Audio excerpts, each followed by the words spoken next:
जल जीवन हरियाली दिवस के अवसर पर आयोजित इस कार्यक्रम में उपस्थित पर्यावरण, वन एवं जलवायु परिवर्तन विभाग के सभी वरिष्ठ पदाधिकारीगण, इस अभियान से जुड़े हुए 15 क्रियान्वयन विभागों के उपस्थित प्रतिनिधि पदाधिकारीगण, प्रेस एवं मीडिया के साथी, जैसा कि हम सभी अवगत हैं कि प्रत्येक माह के प्रथम मंगलवार को जल जीवन हरियाली दिवस का कार्यक्रम का आयोजन किया जाता है।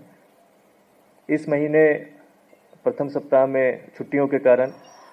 तिथि का पुनर्निर्धारण किया गया और आज हम सभी लोग इस सभागार में उपस्थित हैं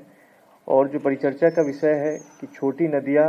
और जंगल पहाड़ी क्षेत्रों में जल संरक्षण हेतु चेक डैम या अन्य संरचनाओं के विकास पे एक जो सभी एक्सपर्ट हैं वो अपनी राय रखेंगे।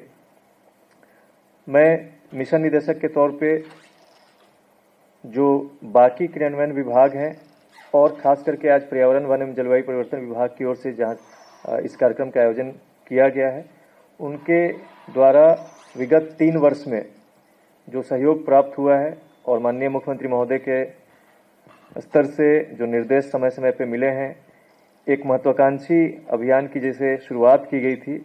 उसमें अभी तक मिले हुए सहयोग के लिए मैं सभी विभागीय पदाधिकारियों का धन्यवाद करता हूं।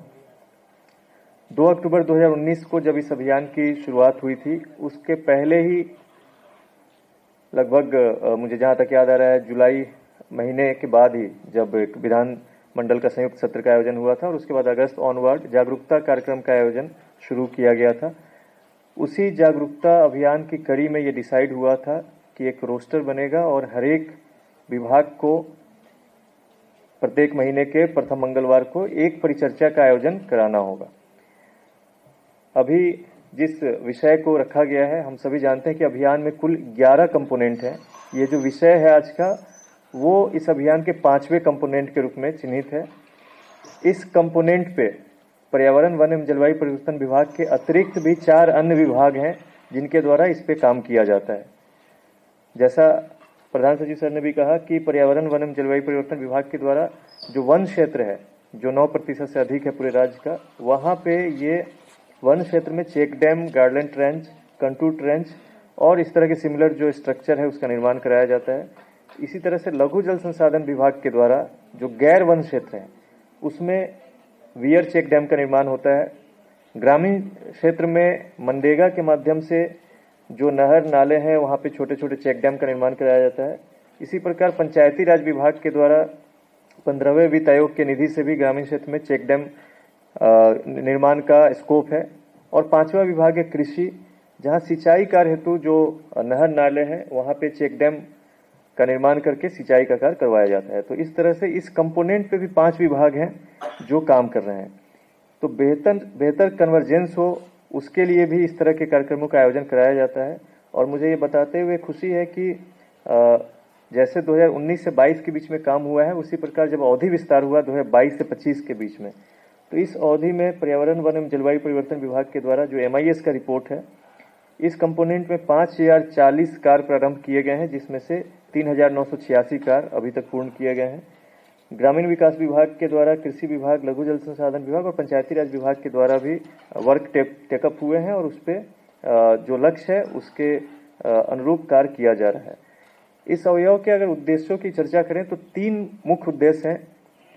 जो सरफेस वाटर है और जो ग्राउंड वाटर है, उसको कैसे हम लोग उसका संरक्षण करें, खास करके जो कैचमेंट एरिया में जो भी पानी इकट्ठा होता है और ठहराव के कारण जो उसका रिचार्ज की जो प्रक्रिया होती है वो कैसे तीव्र होती है। तो पहला उद्देश्य तो यह है। दूसरा, भूमि का संरक्षण। हम सभी जानते हैं कि जो पहाड़ी एरिया है, जब वहां से जो बरसात का पानी है वो तेजी से, या जो नदियां भी है तेजी से जब धरती पे आती है, जमीन पे आती है, तो वहां पे सॉइल का इरोजन होता है। उसको भी बचाने के लिए ये जो चेक डैम या गार्डलैंड ट्रेंच की संरचना का निर्माण होता है वो भूमि संरक्षण में भी सहयोगी होता है। और जो तीसरा उद्देश्य है कि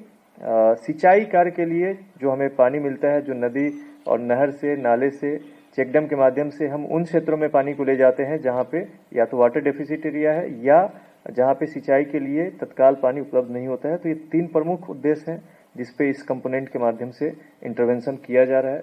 आज इस दिवस के अवसर पे मैं एक बार फिर से सभी प्रतिनिधि पदाधिकारी जो क्रियान्वयन विभागों से आए हुए हैं और खास करके जो होस्ट डिपार्टमेंट है आज का, पर्यावरण वन एवं जलवायु परिवर्तन विभाग, इस कार्यक्रम के आयोजन करने के लिए और अभियान के उद्देश्य की पूर्ति के लिए जो काम किया जा रहा है उसके लिए मैं पुनः एक बार आप सबका धन्यवाद देता हूँ। Thank you.